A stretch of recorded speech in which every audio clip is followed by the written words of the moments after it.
law of conservation of angular momentum, ये पढ़ेंगे हम लोग। Law of conservation of angular momentum, लेकिन उससे पहले आपको ये पता होना चाहिए law of conservation of linear momentum. Law of conservation of linear momentum, ये आपको पता होना चाहिए। ये हमने पढ़ाया ट्रांसलेटरी मोशन में, ट्रांसलेटरी मोशन में पढ़ाया था, फोर्स में। अगर ये वाली चीज़ आपको याद होगी तो ये हम आपको समझाने में बड़ा आसानी रहेगी हमें। ये हमें स्टूडेंट आए how and stated the law of conservation of linear momentum आपको पढ़ाया गया था। कौन आएगा?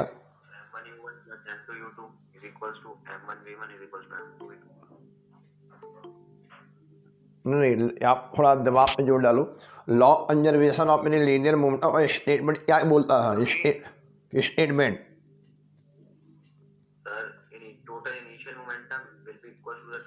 Final momentum. हाँ, ये ठीक है, अच्छी बात है ये लेकिन प्रॉपर तरीके से आना शुरू करो ना, थोड़े बड़े हो। rate of change of momentum is directly proportional to force applied। ये सेकंड लॉ हो गया बेटा, सेकंड लॉ। हम कह रहे हैं law of conservation of linear momentum. अब सुनो फिर आप आया मेरे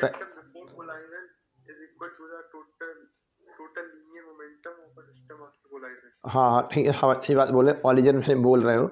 लेकिन जब फोर्स में हमने आपको पढ़ाया यानी उसका मेन मतलब बोलना सिखाओ में कैसे बोला जाता है।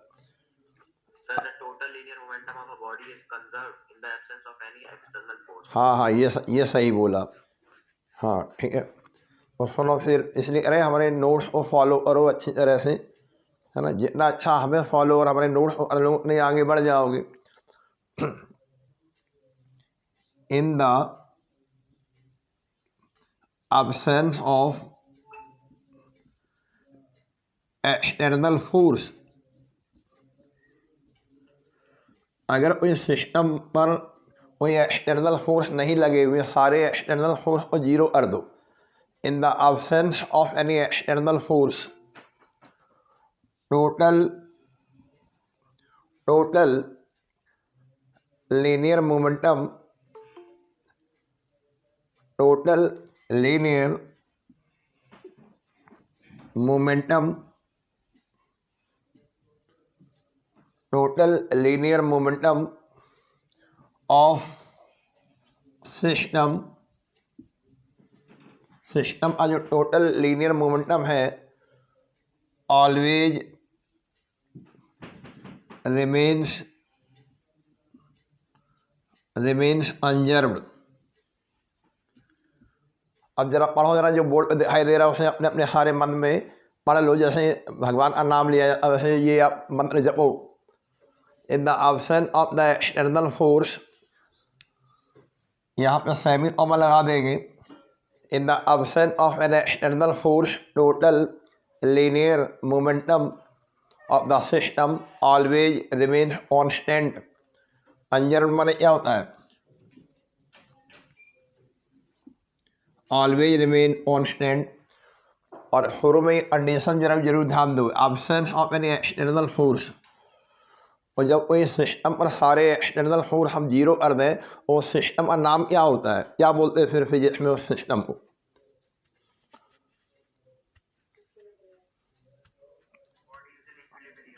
नहीं, इक्विलिब्रियम, आइसोलेटेड सिस्टम। हाँ, सिस्टम की बात कर रहे हैं ना, आइसोलेटेड सिस्टम। वेरी गुड, अलग अलग दुनिया से बेखबर। और सिस्टम आइसोलेटेड हो गया, कोई एक्सटर्नल फोर्स नहीं लग रहे, सारे एक्सटर्नल फोर्स हमने हटा ही दिए, लगे नहीं रहे। इक्वलिब्रियम की बात तो तब होती है जब बहुत सारे फोर्स लग रहे होते हैं, फिर उनका रिजल्टेंट निकाल देता है इक्वलिब्रियम शब्द आता है नेट फोर्स जीरो। या तो फोर्स लग ही नहीं रहे, या तो अब्सेंस है, फोर्स एक्सटर्नल है ही नहीं, तो सिस्टम आइसोलेटेड सिस्टम हो गया। और उस आइसोलेटेड सिस्टम का जो लीनियर मोमेंटम है ट्रांसलेटरी मोशन में वो हमेशा कांस्टेंट रहा था। और आज हम लोग क्या पढ़ने जा रहे हैं? आज हम लोग पढ़ने जा रहे हैं रोटेशनल मोशन में law conservation of angular momentum, है ना। तो हमने आता हमें एनालॉजी करनी अब आ जानी चाहिए। जो रोल वहाँ पर ट्रांसलेटरी मोशन में लीनियर मोमेंटम प्ले करेगा, वही रोल यहाँ पर रोटेशनल मोशन में एंगुलर मोमेंटम रोल प्ले करेगा। और जो रोल ट्रांसलेटरी मोशन में फोर्स यानी आ रहा था कि हम ये रोल प्ले करेंगे, फोर्स का जो रोल प्ले हो रहा था वो यहाँ पे रोटेशनल मोशन में टॉर्क करेगा, टॉर्क। तो चलो अब ये नहीं एनालॉजी करो, यहाँ फोर्स हटाएंगे, क्या लगा दे बोलो?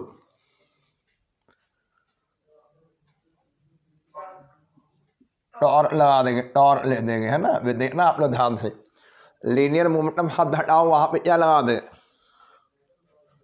ये लीनियर शब्द हटाओ, एंगुलर मोमेंटम लगाओ। Very good, very good. अब जरा हमारा स्टेटमेंट पढ़ के सुनाओ जरा। What is the meaning of any law conservation of angular momentum? How can say? Statement जारी करो।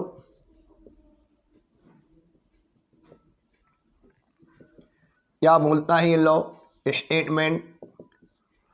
Principle of conservation of angular momentum आपके सामने तैयार है। In the option of any external torque, और रोटेशनल मोशन में कोई ऐसी घटना हो रही, कोई ऐसी इवेंट हो रही जहाँ पर सिस्टम पर कोई टॉर्क लग ही नहीं रहा। जब टॉर्क नहीं लग रहा उसका एंगुलर मोमेंटम कैसा रहेगा? सेम रहेगा, कांस्टेंट रहेगा, कंजर्व रहेगा। ले लो जल्दी फटाफट, है ना। ये जो समझना शुरू करो ना। In the option of any external torque, किसी भी टॉर्क की अनुपस्थिति में total angular momentum of any isolated system always remain constant या ऑलवेज रिमेन कंजर्व्ड।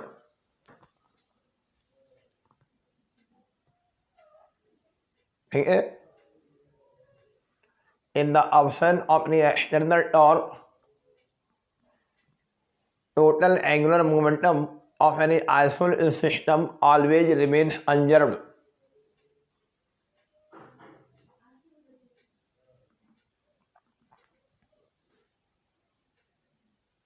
हाँ, तो पहले रिलेशन हमने दिया था, वो रिलेशन याद है टॉर्क में और एंगुलर मोमेंटम में?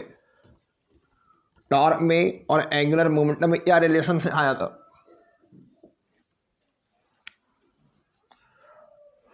Tau vector equal to DL vector over D, ये वाला दिया था हमने। हाँ, तो ये तो नहीं, जैसे वहाँ पर न्यूटन का सेकंड लॉ ऑफ मोशन हुआ, वैसे ही रोटेशन, हाँ वैसे ही यहाँ पर रोटेशनल मोशन में जैसे Newton second law of motion. तो ये कह रही अगर हम टॉर्क जो है जीरो कर दें, if knee tau Rao zero, इसे नंबर 8 डाल दें, तो आई क्या हो जाएगा? जीरो बराबर डी एल यानी वेक्टर ओवर डी टी, तो डी एल वेक्टर बराबर जीरो, है ना। ये डी एल वेक्टर क्या है जरा आओ, हमें डी एल वेक्टर हम लोग ऐसे पढ़ेंगे। D L vector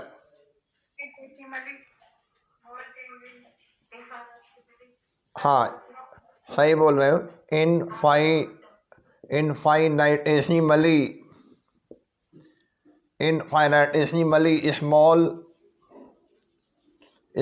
change in momentum, very good. Infinitesimally small change in angular momentum, बेटा एंगुलर मोमेंटम ये जीरो है। तो अगर इनफाइनाइटेसिमली, और इसे हम अपने मन में रखेंगे, बोलेंगे नहीं, अंडरस्टूड है ये। और this is the small change in angular momentum, ये जीरो है, तो फिर एल क्या रहा?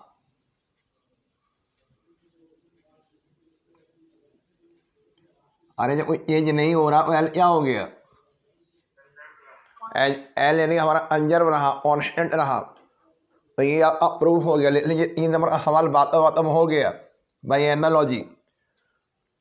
प्रूफ डाल दीजिए, जल्दी फटाफट कर लीजिए।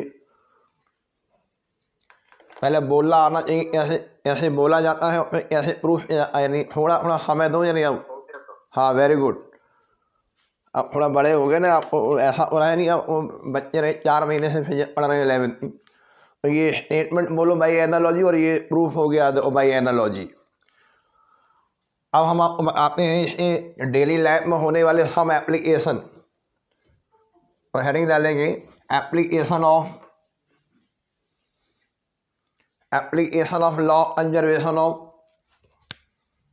डालिए heading application of the law of conservation of angular momentum, application of conservation of angular momentum. बहुत ध्यान से सुनना बेटा, बहुत ध्यान से समझने की जरूरत है, एप्लीकेशन ज़्यादा महत्वपूर्ण है। पहले पूरी कहानी सुनाते हैं, सुनना बहुत ध्यान से।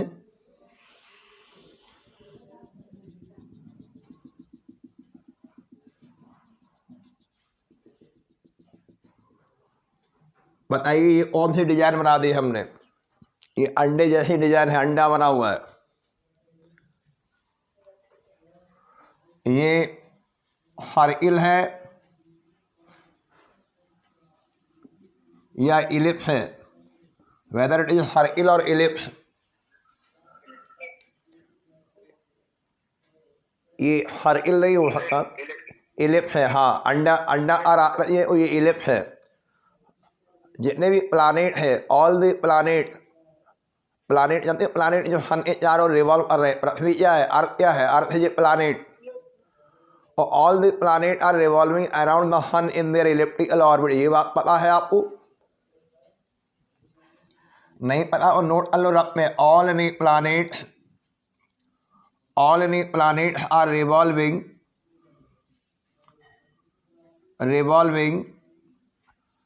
Around the sun. ये हमें बचपन में सिखाया जाता है। All the planet are revolving around the sun in their orbit. Orbit circular लिया जाए या ऑर्बिट इलिप्टिकल लिया जाए? हम 11th में आ गए। हाँ, all the planet are revolving around the sun. हाँ sun in their elliptical orbit. एक बात ये आपको पता होनी चाहिए, सारे प्लानेट यानी इलिप्टिकल ऑर्बिट में ही रिवॉल्व करते हैं। ये अंडा और आकृति बने, ये इलिप्टिकल ऑर्बिट है। जैसे केमिस्ट्री पढ़ते हो, केमिस्ट्री में आपने पढ़ा होगा ऑक्सीजन O2 यानी अलॉट्रॉफ क्या है? O3। ऐसे ज्योमेट्री में हमें पढ़ाया जाता है नहीं, सर्किल अलॉट्रॉफ क्या बोला गया? इलिप्स। सर्किल इन दोनों तरफ में आप इसको यानी जो डायगनली अपोजिट कॉर्नर होगा सर्किल का, उसे पकड़ कर यानी एक्सटेंडेड कर दो तो ये इलिप्टिकल फॉर्म आ जाती है। ये अंडा और आकृति वही इलिप्स बना हुआ है। तो थोड़ा इसके बारे में समझ लेना। तो all the planet are revolving around the sun. अच्छा, अब जब इलिप्स हमारा बनता है, इलिप्स में क्या होता है सुनना, थोड़ा सा आइडिया दें। ये वाली जो बहुत दूर वाले पॉइंट हैं इन्हें मिला दो, ये मेजर एक्सिस। ये पास वाले पॉइंट मिला दो, ये कहलाती है माइनर एक्सिस। और एक हो गई मेजर एक्सिस, और ये वाली हो गई बेटा minor axis. This is the major axis और this is the minor axis, ये वाली है ना। तो इलिप्टिकल ऑर्बिट में जब इलिप्स तैयार करूँगा तो 2 एक्सिस नजर आएंगी। ये सेंटर अपने इलिप्स है। अब सुनना ध्यान से, यहाँ पर ये मेजर एक्सिस है, यहाँ पर एक फोकस पॉइंट होता है, focus.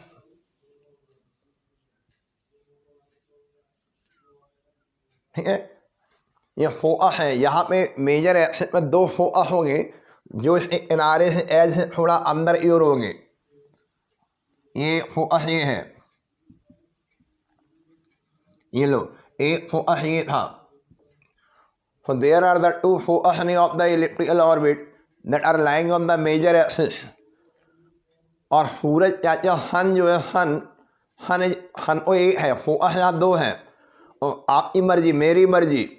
Sun is place at any one focus any of the electrical orbit. सूरज ये है, सूरज इसलिए फोकस पर होते हैं। तो all the planet are revolving, ये नोट करते जाना, all the planet are revolving about the sun in their elliptical orbit and sun is place at any one focus of the elliptical orbit. ये नाम है, आगे पढ़ेंगे हम, इसके बाद हम ग्रेविटेशन स्टार्ट करेंगे। तो वो नाम है, नेम ऑफ साइंटिस्ट हम आपको बता दे रहे हैं जिन्होंने ये हमें बताया, वो है केपलर, है ना। केपलर लॉ हम लोग बहुत अच्छी तरह से पढ़ेंगे, इसके तुरंत बाद ग्रेविटेशन स्टार्ट करेंगे। और ग्रेविटेशन इसलिए अच्छी तरह से पढ़ना कि 12th में ग्रेविटेशन की एनालॉजी करेंगे। तो ये सारी बातें जो हम बोल रहे हैं केपलर से आ रहा है। क्या? All the planet are revolving about the sun in their elliptical orbit and sun is placed at any one focus of the elliptical orbit.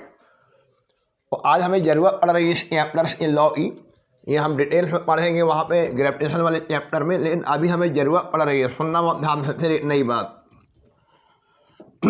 सुनने की कोशिश करना। हम फिर एक बार इलेक्ट्रिकल ऑर्बिट बना रहे हैं। ये लो ये इलेक्ट्रिकल ऑर्बिट है ना। और ये फोकस है यहाँ पर, मान लो suppose this is focus, sun is here, ये जो पॉइंट बना हुआ है ये सन मान लो, रोशनी निकाल दो, sun S, and planet is revolving, planet revolve कर रहा है इन दिस इलिप्टिकल ऑर्बिट। और during the motion of planet, जब प्लैनेट का मोशन हो रहा होगा और प्लैनेट नहीं हो सकता अभी सन के बहुत करीब आ जाए, और अभी ऐसा भी होगा कि वो सन के बहुत दूर चला जाए, वो हम बताएंगे अभी। पहले ये समझ लो, सपोज वी आर हियर, चलो हम ये जनरल पॉइंट हम ले रहे हैं, suppose planet is here, position vector बना दे रहे हैं हम लोग। Position vector of the planet at a particular instant is R. ये लीजिए, प्लैनेट है P, at any instant during the motion of the planet in the elliptical orbit around the sun, suppose R vector is the position vector of the planet. और ये planet का position vector है ना, जो instantaneous है, ये बदलता रहेगा, झाड़ू मारता रहेगा ये। अच्छा, ये को पता है ये प्लैनेट इन्हें रिवॉल्व कर रहे हैं, और प्लैनेट के ऊपर एक फोर्स लग रहा है, central force. That force is directed toward the centre of the planet. वो फोर्स का नाम क्या होता है? हाँ, आप बोल सकते हो सेंटीमीटर, सही है, हाँ सेंटीमीटर बोल सकते हो। वो ग्रेविटेशनल फोर्स है, ग्रेविटेशनल फोर्स है। इलेक्ट्रिकल ऑर्बिट का कॉन्सेप्ट लिया केपलर ने, उस सर्कुलर मोशन में हमने सेंटीमीटर शब्द बोला, इसको सेंटीमीटर नहीं बोला, अब इसको सेंट्रल शब्द बोलो, सेंट्रल। ये ग्रेविटेशनल फोर्स, ये कौन सा फोर्स बोल दें? हाँ, समझो आप, सेंट्रल फोर्स अकॉर्डिंग केपलर। अब आप तस्वीर देखो मेरी, बहुत ध्यान से सारे बच्चे देखो। ये सूरज का ये है, ये पी पर प्लैनेट है, एस पर सन है। वो जो एक वो रेडियल वेक्टर है, पोजीशन वेक्टर, जिसकी direction from S to P है, और ए यानी सेंट्रल फोर्स है, ग्रेविटेशनल फोर्स, जिसकी डायरेक्शन जो है पी से एस है। अब आप हमें ये बता दो, इन दोनों जो फोर्स आप बोल रहे हो, आर वेक्टर और एफ वेक्टर, इनके बीच का एंगल कितना हो गया? नहीं, जीरो ऐसे हो गया। ए यानी आप ए एस से पी, हाँ 180 degree, 180 degree, very good, anti parallel है ना। ए एस से पी है, पी से एस है, तो जीरो ऐसे हो गया वो भी। तो यहाँ इनके बीच का एंगल थीटा बराबर 180 डिग्री है। जरा और टॉर्क कितना लग रहा हो? रोटेशनल मोशन है, प्लैनेट रिवॉल्व कर रहा, रोटेटरी मोशन है, रोटेटरी मोशन में टॉर्क बताओ हमें। पहला स्टेप बताओ, टॉर्क नहीं acting on the planet during the rotation motion. R vector cross नहीं क्या होता है? F vector. Magnitude of tau बराबर नहीं आर नहीं F, R sine theta. Angle कितना यहाँ पे बना हुआ है? What the angle between the R vector and F vector? 180 degree. Sign 180 degree की वैल्यू बताओ। टाउ बराबर 0। तो आज ये बात ये भूलना नहीं ज़िंदगी में। आज अभी सिखा रहे हैं, है ना, 9 नवंबर को सिखा रहे हैं, और ये आपको 10 साल तैयार रखना है। All the planet are revolving around the sun. सारे सारे प्लानेट सन के अराउंड रिवॉल्व कर रहे हैं इन their elliptical orbit in the absence of any external torque. यानी प्लानेट का रोटेशनल मोशन भी हो रहा है। टॉर्क क्या है? हाँ हाँ, जब टॉर्क यानी 0 हो जाए उसके बाद सोचना कि हम इसमें law conservation of angular momentum लगा सकते हैं। This the planet and sun system. और जब प्लानेट पर टॉर्क 0 है, now we are able to apply the law conservation of angular momentum. अगर यानी टॉर्क यानी 0 है और प्लानेट का एंगुलर मोमेंटम भी क्या होना चाहिए? अगर टॉर्क 0 है तो प्लानेट का एंगुलर मोमेंटम क्या होना चाहिए? कांस्टेंट होना चाहिए या नहीं? हाँ, और पहले को बेटा ये बोनस नोट करो, ये बड़ी अच्छी चीज़ आ गई। दीपावली बोनस मिल गया हमें, हम करना कुछ चाह रहे हो गया। तो ये दीपावली का बोनस नोट कर लो। ये कह रहे all the planet are revolving. अभी हमने 2 लाइन में प्रूफ कर दिया, फिगर बना के प्रूफ कर दिया। आगे आपको वेल नोन होना चाहिए। All the planets are revolving around the sun in their elliptical orbit in the absence of any external torque। किसी भी एक्सटर्नल टॉर्क की अनुपस्थिति में सब ये हो रहा है। यानी जितने प्लानेट सब ये ऑटोमेटिकली घूम रहे ग्रेविटेशनल फोर्स के अंडर में, सेंट्रल फोर्स का। टॉर्क 0 हो गया। अब जब टॉर्क 0 हो गया तो जरा बताओ एंगुलर मोमेंटम कैसा रहना चाहिए? कांस्टेंट।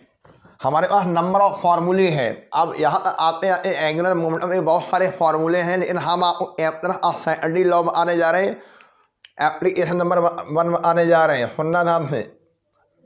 वो एप्लीकेशन हमने तब उठाना शुरू किए जब पहले हमने बता दिया कि all the planet are revolving about the sun in their elliptical orbit in the absence of any external torque. तो हम केप्लर का लॉ प्रूफ करने जा रहे हैं एप्लीकेशन नंबर 1 में।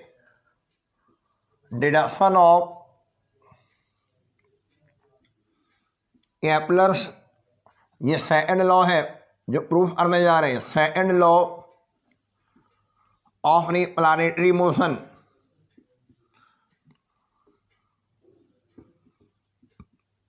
प्लानेटरी मोशन डालिए हेडिंग। अभी महत्वपूर्ण आर्टिकल आ गया। ग्रेविटेशन में केप्लर लॉ पढ़ने से पहले हमें सारे केप्लर लॉ यहीं मिल रहे हैं। केप्लर का पहला लॉ था लॉ ऑफ द ऑर्बिट, जिसमें कहा गया कि all the planet are revolving about the sun in their elliptical orbit. और now we have to prove the second law. क्या होता है सेकंड लॉ? भी मालूम पड़ जाएगा। तो हेडिंग डालो deduction of the Kepler second law of the planetary motion. Angular momentum वो वाला फॉर्मूला बताइए जो हमने ज्योमेट्रिकल इंटरप्रिटेशन से निकाला था। एंगुलर मोमेंटम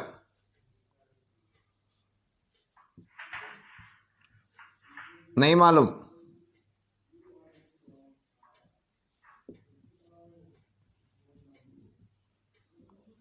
इतने सारे विद्यार्थी बैठे हैं। एंगुलर मोमेंटम वो वाला फार्मूला पूछा आज जो कल हमने ज्योमेट्रिकल इंटरप्रिटेशन से ज्योमेट्री बना के फिगर बना के निकाल के दिखाया। अब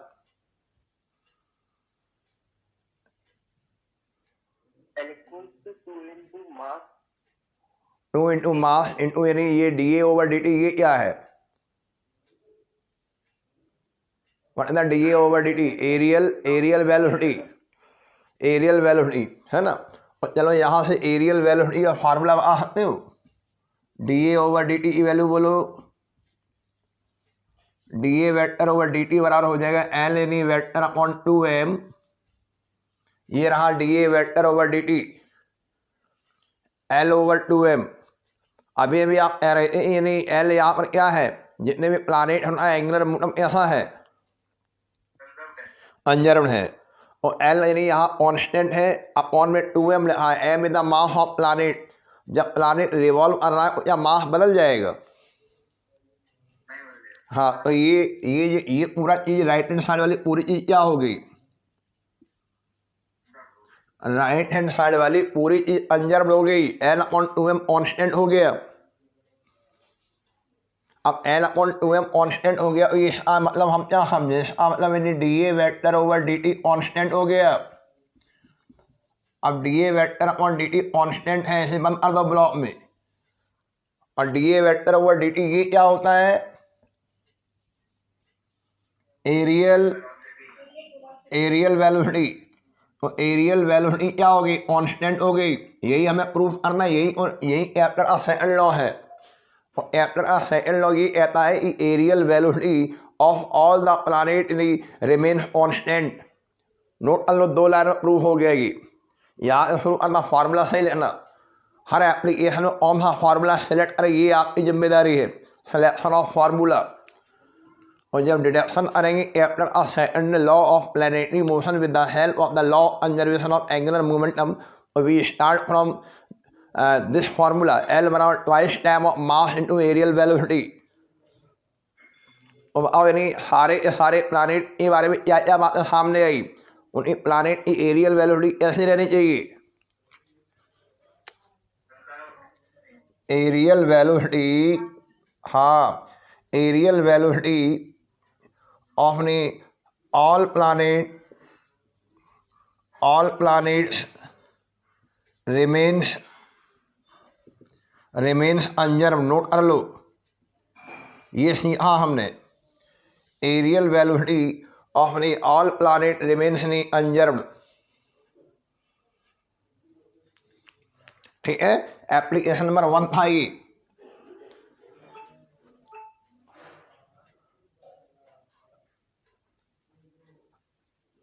अब हम आपको एप्लीकेशन नंबर 2 की ओर ले जा रहे धीरे धीरे, लेकिन थोड़ा सा एक मिनट का समय और इसमें दो, जहाँ हम ऐसा बोलेंगे कि areal velocity of all planet remains undisturbed. क्या मतलब सेंस क्या रहा,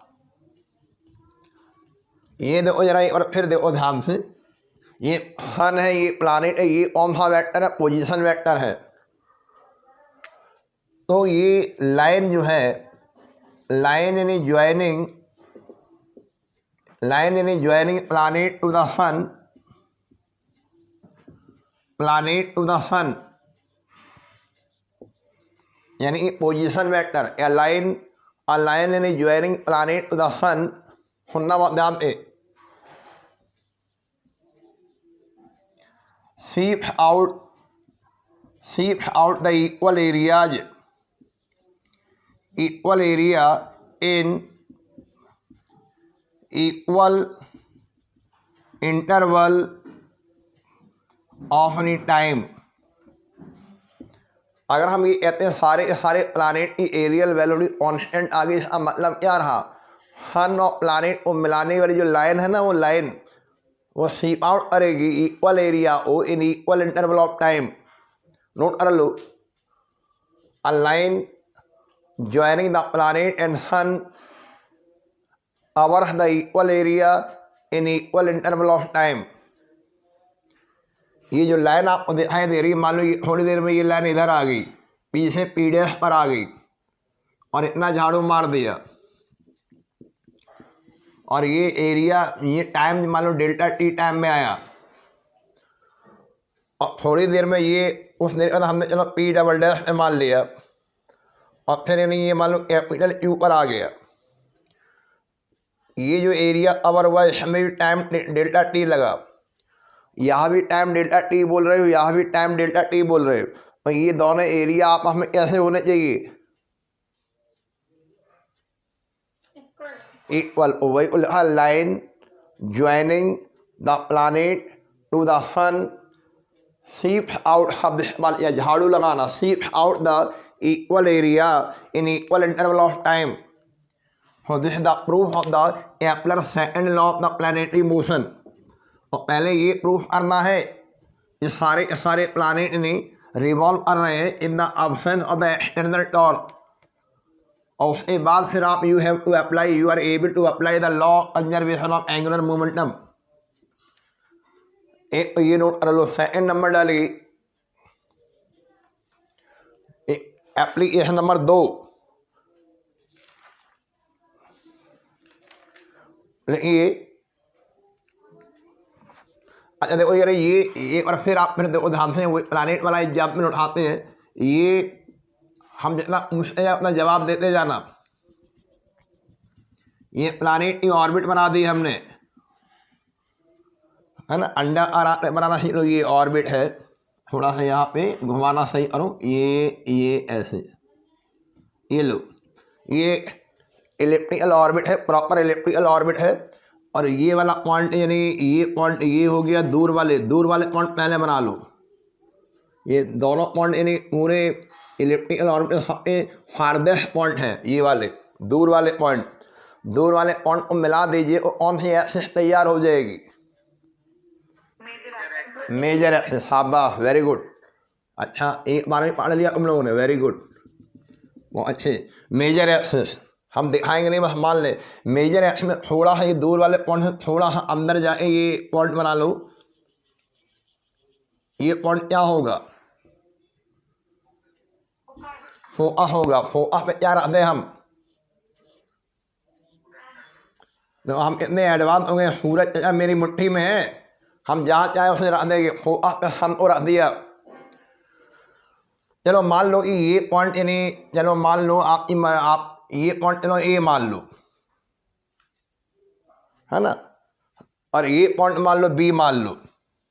अब आप हमें बताओ कौन सा पॉइंट सूरज चाचा ये पास में है?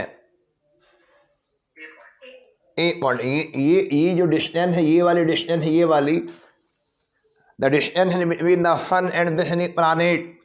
प्लानेट मान लो यहाँ पर है, तो ये डिस्टेंस मिनिमम है या मैक्सिमम है? मिनिमम। हाँ, ये R1 मान ले रहे हैं।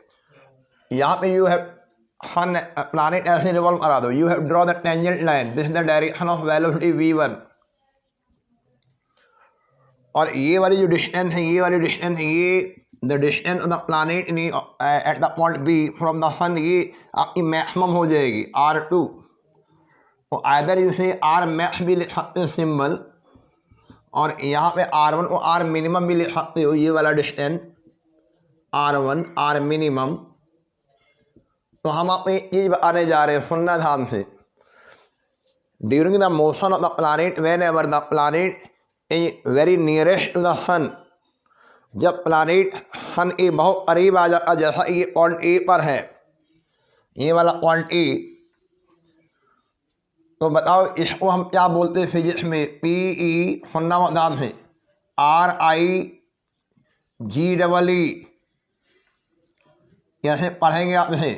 पेरेगी, ऐसे बोलना पेरेगी। तो दिस इज द पेरेगी पॉइंट। और जब प्लानेट सन के बहुत ही दूर होता है, यहाँ पे टेंजेंट लाइन ड्रॉ कर हुए एक डायरेक्शन ऑफ वेलोसिटी बना लो V2। ये वाला पॉइंट कहलाता है APO, पापा वाला P, अपॉगी, APOGEE, अपॉगी। और एक पॉइंट हो गया पेरेगी और एक पॉइंट हो गया अपॉगी, ठीक है, पेरेगी और अपॉगी। अब पेरेगी, कौन सा पॉइंट पेरेगी माना जाता है? Minimum distance between the planet and sun. Very good, अच्छा बोला। जब प्लानेट सूर्य के पास में होता है, तभी वो मौसम कम और सर्दी और गर्मी होती हैं। अभी सर्दियाँ चल रही, उस समय हमारा यानी सूरज और प्लानेट के बीच डिस्टेंस क्या रही होगी? अच्छा, और दूसरा, हाँ करीब आ गया। दूसरा आइए अपॉगी, क्या है अपॉगी?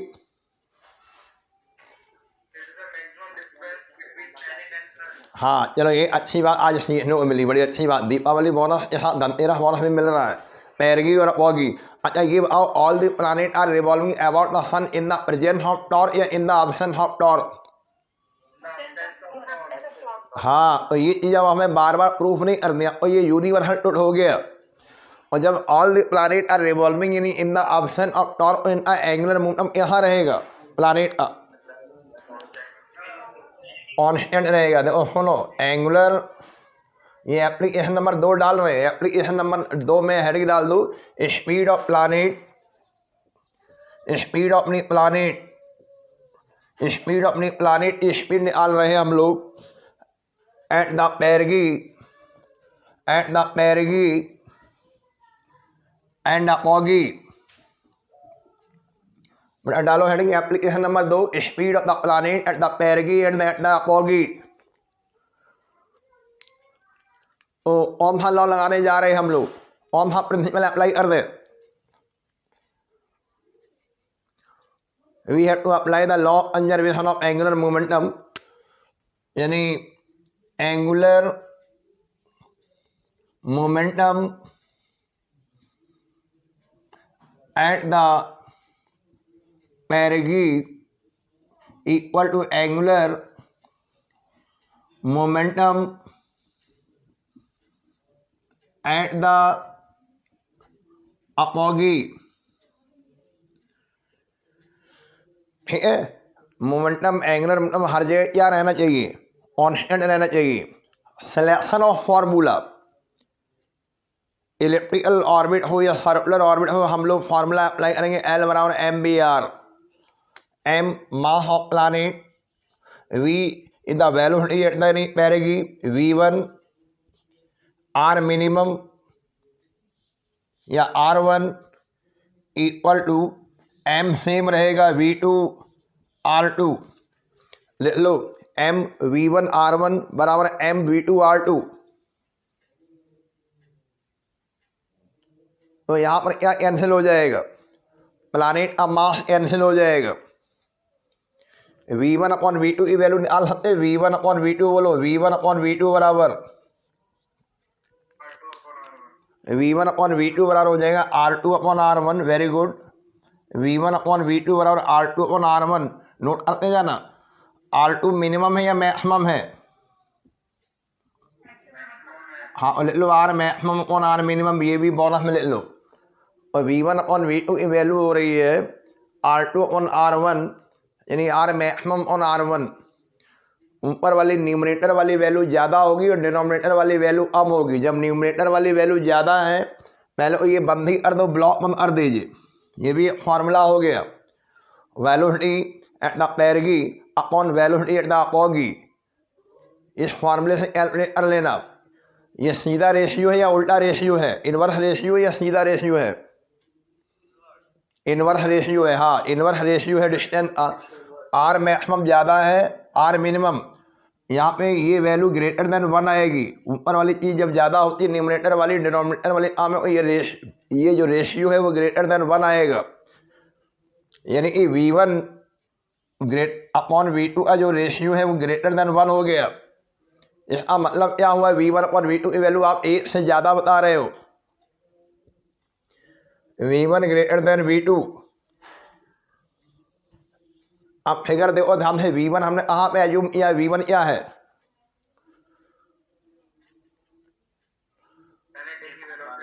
वेलोसिटी एट द पेरिगी पर है या वेलोसिटी एट द अपॉगी पर है? तो पेरिगी पर वेलोसिटी स्पीड क्या रही? हाँ, और अब हमेशा भूलना नहीं, स्पीड या velocity at the perigee PERIGEE greater than speed at the apogee. बंद कर दो डब्बे में, speed at the perigee greater than speed at the apogee. याद रखना हमेशा, बहुत महत्वपूर्ण डायलॉग बोल दिया। अब आप एक बार हमारी वीडियोग्राफी देखो, वीडियोग्राफी दिख रहा होगा मेरा हाथ। चलो मान लो ये सन है, सूरज चाचा ये है मेरे हाथ में, और ये दूसरे हाथ में प्लानेट है। एक बार वीडियोग्राफी दिखाने का प्रयास करेंगे। जब प्लानेट सन के दूर चला जाता हुआ स्पीड कम हो जाती है, जब प्लानेट सन के करीब अपनी स्पीड बढ़ा लेता है in order to conserve the angular momentum. देखना बेटा ध्यान से, ये चलना शुरू करेंगे।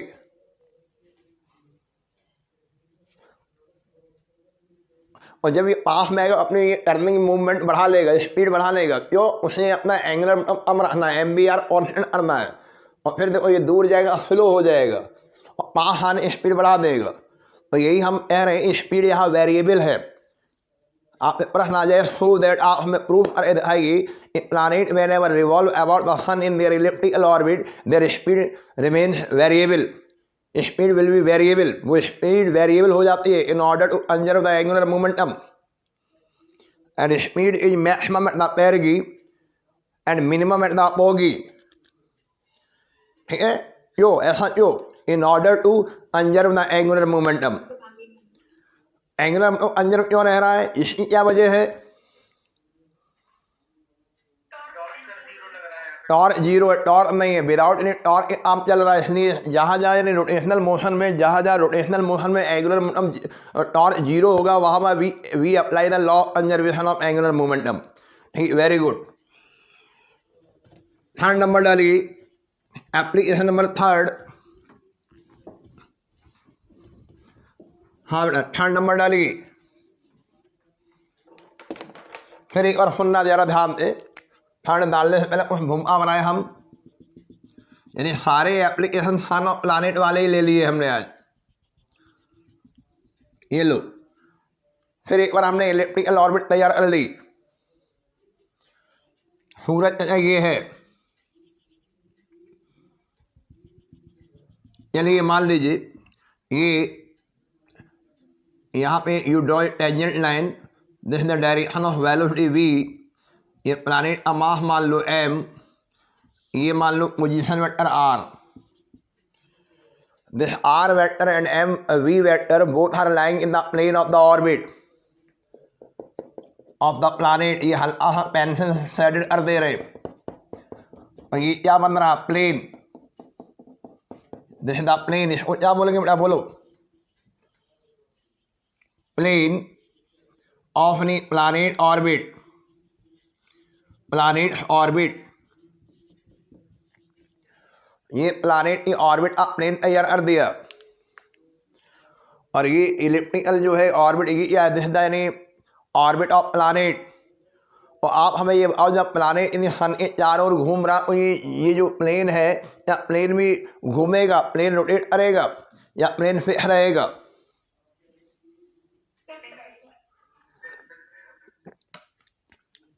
अच्छा बताओ, इलेक्ट्रॉन आपको केमिस्ट्री को पढ़ते हो, केमिस्ट्री के धुरंधर टीचरों से पढ़ रहे होंगे टाबा की।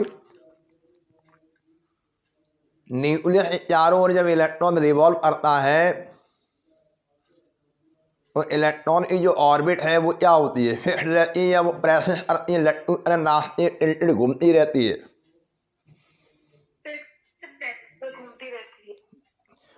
वो जो ऑर्बिट है ना प्लैनेट की, वो इलेक्ट्रॉन की जो ऑर्बिट होते हैं ना, orbit of electron about the nucleus, उसके बारे में जैसे इलेक्ट्रॉन घूम रहा है, तो क्या उसकी हर बार नहीं उसकी जो ऑर्बिट जो है प्लेन अप एंड डाउन होता है, टिल्टेड होता है, या फिक्स बना रहता है? नहीं सही सही आना, वहाँ पे वहाँ पे बताया टीचरों ने कि नहीं?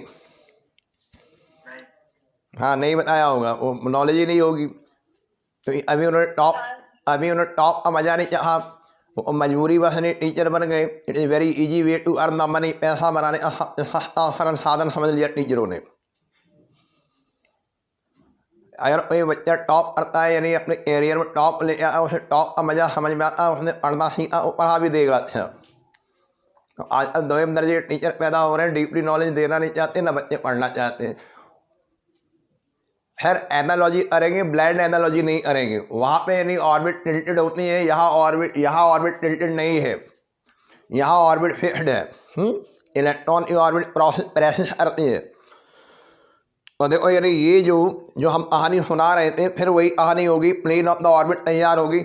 ये जो एंगुलर मोमेंटम हमने हर एप्लीकेशन में थोड़ा सा प्रैक्टिस करनी है आपको, हर एप्लीकेशन को समझाने के लिए एंगुलर मोमेंटम का अलग अलग फार्मूला सिलेक्शन करना है। जैसे पहले एप्लीकेशन में हमने ज्योमेट्रिकल इंटरप्रिटेशन वाला फार्मूला लिया था, दूसरे में हमने सीधा इधर सर्कुलर ऑर्बिट या इलेक्ट्रिकल ऑर्बिट का बेसिक फार्मूला ले लिया, MBR, moment of the momentum. और देखो फिर हम वेक्टर फार्मूला ले रहे हैं, जो फंडामेंटल फार्मूला है R वेक्टर क्रॉस P। सुनना बहुत ध्यान से, जब हम R क्रॉस P बोलते हैं तो L वेक्टर R क्रॉस नहीं MB बोल सकते हैं, M इंटू V। M यहाँ स्केलर है, मास ऑफ द प्लैनेट, और M हमने बाहर ले लिया, R क्रॉस V। ये लो वेक्टर फार्मूले लिया। अब जरा हमें बताओ, जब आपने वेक्टर अलजेब्रा पढ़ा है, क्रॉस प्रोडक्ट पढ़ा है, और क्रॉस प्रोडक्ट में ये क्या होता है, L वेक्टर जो आएगा इसकी direction right and thumb rule से निकालेंगे हम लोग। तो L वेक्टर की जो बेसिक एलिमेंट्री डायरेक्शन फार्मूला दे के बता दो, फार्मूला देख के समझाओ, आपको आइडिया लग रहा हो एल वेक्टर क्या हो गया है, क्या बोले हम एल वेक्टर के बारे में, what is the direction of L vector.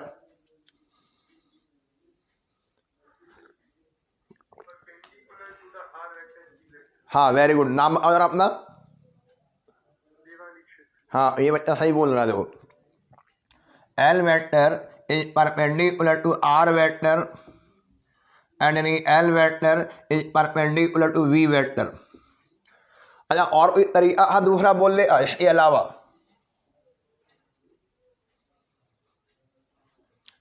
L vector is perpendicular to the plane containing r vector and v vector. हाँ ये उसी को L vector is perpendicular to the plane containing r vector and v vector. Note करते ना, जैसे समझा रहे हैं, समझना बहुत जरूरी है। रटने के लिए किताबें डली हुई हैं, छापने के लिए किताबें पढ़ी हुई हैं, समझो जरा यहाँ पे। और either you say the L vector is perpendicular to the plane containing r vector and v vector, in other word we can say l vector is perpendicular to r vector and l vector is perpendicular to v vector। अच्छा ये बताओ, ये r vector और v vector ये जो दोनों जो है ये इस प्लेन में है,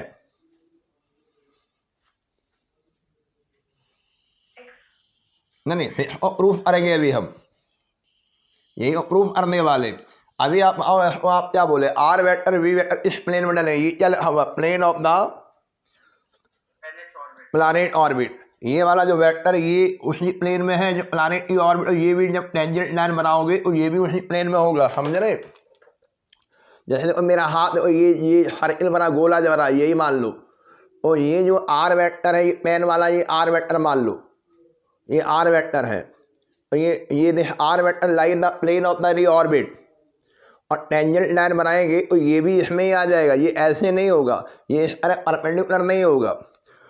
टेंजेंट लाइन ड्रॉ किया है और both are lying in the plane of the R vector and V vector are lying in the plane of the planet orbit. हर चीज समझना ध्यान में। तो अब प्लैनेट की ऑर्बिट में डले हुए, और हम ये कहते हैं कि हमें इससे पहले ये पढ़ाया गया कि जो all the planet are revolving about the sun in the absence of external torque, therefore their angular momentum remain constant. ये जो एल आप बोलते हो ना, ये एल कैसा रहना चाहिए, एल की वैल्यू कांस्टेंट रहनी चाहिए, एल वेक्टर यानी कांस्टेंट होना चाहिए। और एल वेक्टर कांस्टेंट कैसे रहेगा जरा सोचो। एल कांस्टेंट तभी रहेगा जब उसका मैग्नीट्यूड के साथ साथ क्या कांस्टेंट रहे, डायरेक्शन को भी मैग्नीट्यूड सेम रहना चाहिए और डायरेक्शन फिक्स्ड रहनी चाहिए। अभी आपने डायरेक्शन क्या बोला, L vector is perpendicular to the plane containing R vector and V vector. ये आर वेक्टर और वी वेक्टर का जो प्लेन है उसमें उसके परपेंडिकुलर होना चाहिए एल वेक्टर। और अगर प्लेन यानी फिक्स्ड नहीं रहेगा, प्लेन अगर वेरिएबल होगा तो ये एल वेक्टर भी वेरिएबल होगा। और एल वेक्टर को कैसा रहना है, यहाँ पर कांस्टेंट रहना है। और एल वेक्टर कांस्टेंट कैसे रह पाएगा, तो एल वेक्टर की डायरेक्शन कांस्टेंट तभी रह पाएगी जब उसकी प्लेन जो है, plane of the planet orbit remain fixed. इसमें आर वेक्टर ये दिखाई दे रहा है, एम वेक्टर ये दिखाई दे रहा है, ये इलिप्टिकल ऑर्बिट आपको दिखाई दे रही है। मेजर एक्सिस और माइनर एक्सिस जहाँ पे इंटरसेक्ट करेगी वो सेंटर मान लिया जाएगा। ये लो, आप कहीं पे भी ये बना लीजिए, या सूरज चाचा से निकाल देते, ये लीजिए, हमने सेंटर से मेजर एक्सिस और माइनर एक्सिस का जो पॉइंट ऑफ इंटरसेक्शन उसी से एक्सिस ऑफ रोटेशन बना ली। और एल वेक्टर जो है, ये L vector is along the axis of rotation. अच्छा ये बताओ, ऐसे वेक्टर जिनकी direction along the axis of rotation होती है उन्हें क्या बोलते हैं, एक्सियल वेक्टर। हाँ वेरी गुड वेरी गुड। और ये एक्सियल वेक्टर है एल वेक्टर। अब देखो ये फिगर हमारा पूरा हो गया। और आर वेक्टर और वी वेक्टर जो है ये एक फिक्स प्लेन में होना चाहिए। तो ये आपने तर्क ये दिया कि एल वेक्टर बराबर M R vector cross any V vector, and R vector and V vector lie in the plane of the planet's orbit.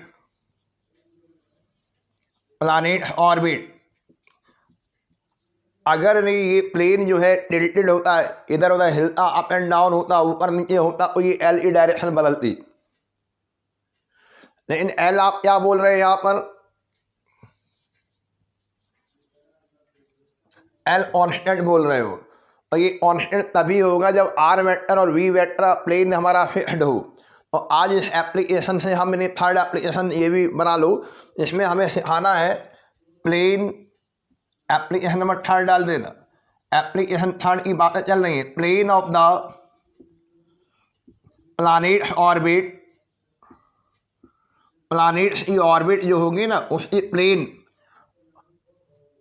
Always remain fixed. Always remains fixed. Plane of the planet orbit always remain fixed. ये heading डाल दे रहे हैं। Application number third में हम proof कर रहे हैं all the planet are revolve about the sun in a fixed plane.